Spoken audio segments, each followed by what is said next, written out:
வணக்கம் உறவுகளை, எல்லாரும் எப்படி இருக்கீங்க? நல்லா இருக்கீங்களாங்க?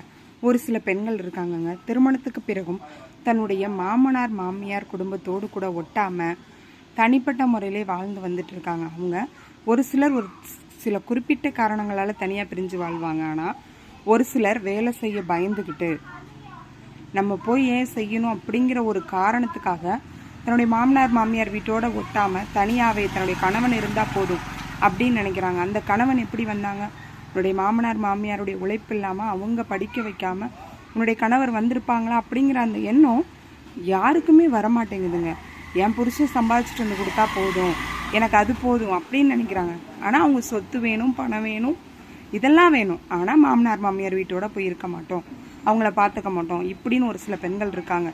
இந்த வீடியோ பார்த்துட்டு இருக்கிற நீங்கள் அது மாதிரி ஒரு குணம் படைத்தவர்களாக இருந்தால் அவங்க சொத்து வேணான்னா நீங்கள் தனியாக போயிருக்கலாம். சொத்து வேணும், பணம் வேணும், எல்லாமே வேணும், ஆனால் மாமனார் மாமியாரை பார்த்துக்க மாட்டோம் அப்படின்னு சொல்லி ஒரு சிலர் இருந்தால் அவங்களோட எண்ணத்தை மாற்றிக்கங்க.